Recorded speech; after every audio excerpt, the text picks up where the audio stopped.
Assalamualaikum. Waalaikumsalam.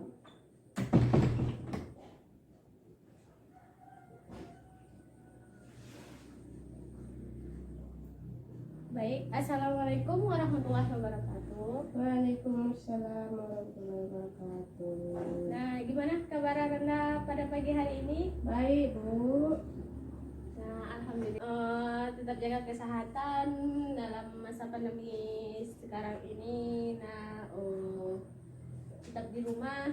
Kemudian jangan lupa 3M ya. Jadi cuci tangan, pakai masker, kemudian menjaga jarak. Ya, Bu. Nah, sebelum kita memulai pembelajaran, alangkah baiknya kita membaca Bismillahirrahmanirrahim. Bismillahirrahmanirrahim. Nah, supaya pembelajaran kita berjalan dari awal sampai akhir dengan lancar ya. Amin. Nah, oke. Sebelumnya sudah kenal dengan Ibu? Belum, Bu. Ya, perkenalkan ya, nama Ibu Rafika Sani. Tinggal di Pasaman Timur Rau. Tepatnya sekarang ada di Kubu Jotu ya. Oke, sebelum mulai pembelajaran, Ibu akan menjelaskan atau tujuan dari pembelajaran kita hari ini.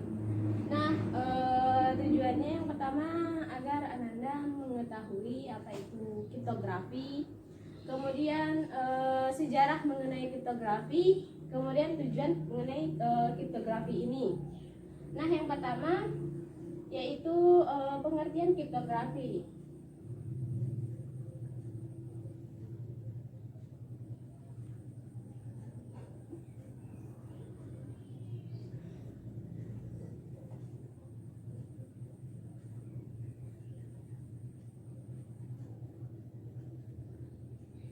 Nah, sebelumnya Anda tahu tidak apa itu kriptografi? Tidak, Bu. Baru tahu, baru. Nah, kriptografi ini terdiri dari dua kata ya. Kriptos dan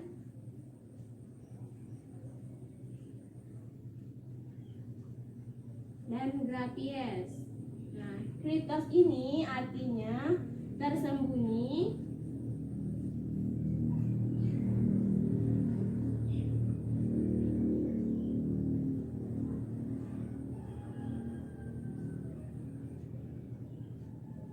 kriptos ini artinya tersembunyi atau rahasia. Sedangkan graphies artinya menulis. Nah, kriptografi adalah seni menulis secara tersembunyi untuk menyampaikan pesan-pesan yang perlu dijaga kerahasiaannya. Nah, ada juga pendapat lain mengenai kriptografi ini. Kriptografi ini adalah suatu teknik enkripsi pesan asli. Nah, pesan asli ini kita sebut dengan istilah plain text. Kemudian kita ubah ke dalam bentuk atau kata-kata yang sulit untuk dipahami, yang kita sebut dengan ciphertext. Nah, agar tidak diketahui oleh pihak ketiga ya. Nah, tujuan kriptografi ini untuk kita berkomunikasi antara individu atau kelompok agar tidak diketahui oleh pihak-pihak yang tidak bertanggung jawab. Nah, kemudian kita lihat sedikit mengenai sejarah dari kriptografi ini. Nah, sejarah kriptografi ini sudah ada pada masa Yunani atau kurang lebih sekitar 400 tahun sebelum Masehi. Nah, alat yang digunakan pada masa itu untuk menyembunyikan pesan disebut dengan sitel. Nah, sitel ini berbentuk batangan silinder dengan kombinasi 18 huruf. Nah, kemudian pada masa Romawi atau yang berkuasa pada masa itu yaitu jalur Cipar, kriptografi sangat berkembang pesat.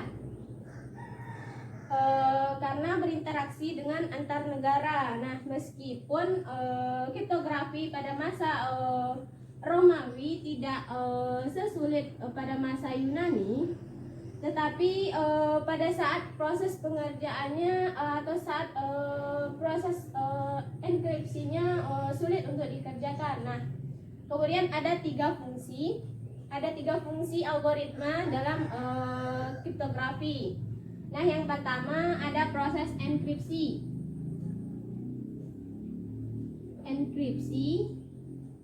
Nah, seperti yang Ibu jelaskan tadi, enkripsi itu proses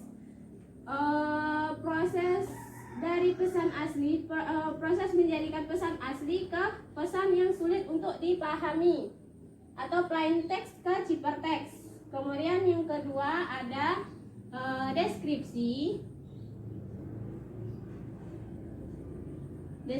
ya. Nah, deskripsi ini adalah proses kebalikannya, proses menjadikan dari ciphertext ini, dari pesan yang sulit untuk kita pahami ke yang mudah untuk kita pahami. Berarti dari ciphertext ke plain text ya. Kemudian adanya kuncika. Nah, kuncika ini perlu dalam proses enkripsi dan deskripsi data. Nah, kuncika ini harus ada antara si pengirim dan si penerima agar pesan tersebut tidak diketahui atau tidak bisa dibaca oleh pihak ketiga. Nah, kemudian kita lihat contoh, yaitu yang contoh mengenai jasa cipher.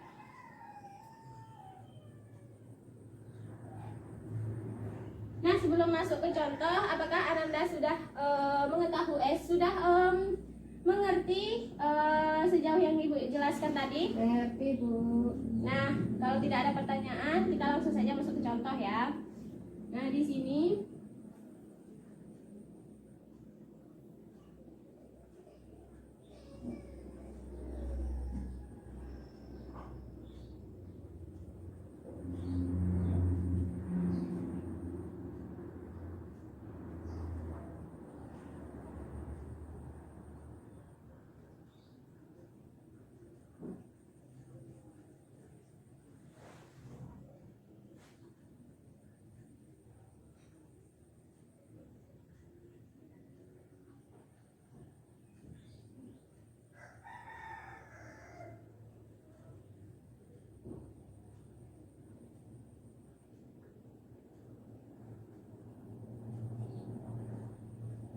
Nah, ini disebut dengan kuncika. Nah, kuncika ini yang harus ada antara si pengirim dan si penerima untuk menerjemahkan pesan yang akan dikirim tadi. Nah, kemudian kita masuk ke contoh.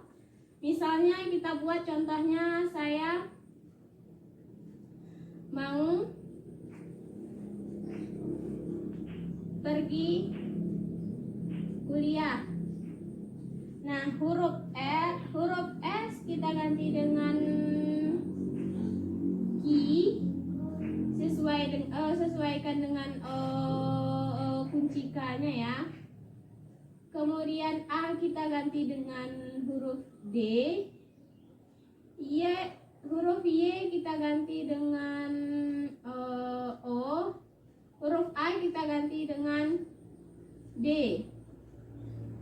Kemudian dapat plain text atau ciphertextnya QDOD. Nah, itu ini yang dinamakan dengan kita proses enkripsi data. Nah, kemudian kita lanjutkan mau. Nah, M kita ganti dengan huruf P, A kita ganti dengan huruf D, U kita ganti dengan huruf T.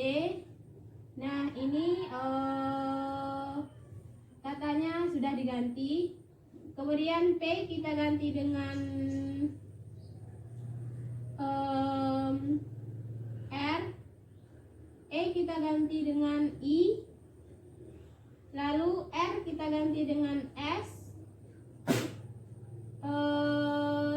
G kita ganti dengan huruf U ya.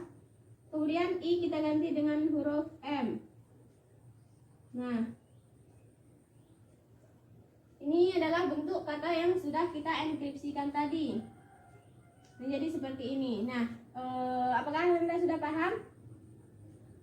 Paham, Bu.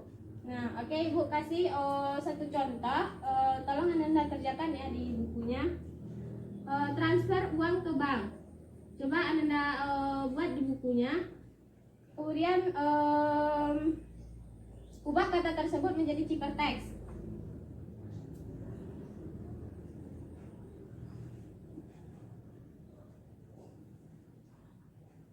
Nah, Ibu kasih waktu ya 2 menit cukup untuk mengerjakannya.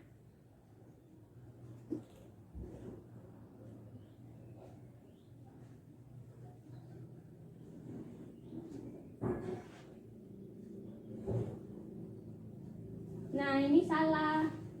Ini harus sesuai dengan ini ya. Makanya Anda buat tuh sesuai dengan yang Ibu tulis di atas. Kemudian kasih penggarisnya supaya kelihatan huruf-huruf yang akan ditukarnya, ya. Iya, Bu.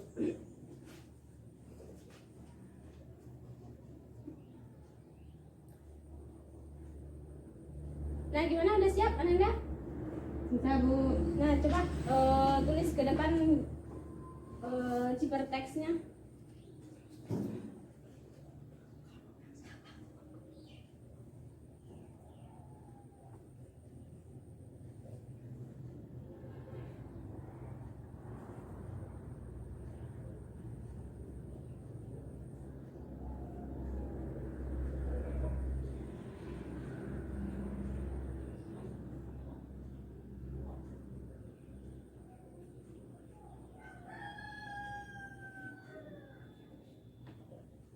Sudah, Bu. Nah, ya kita periksa dulu ya.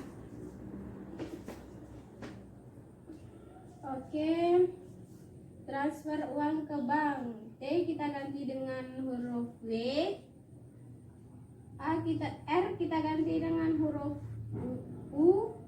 A huruf D, M, Q, S, U atau V ini Anda?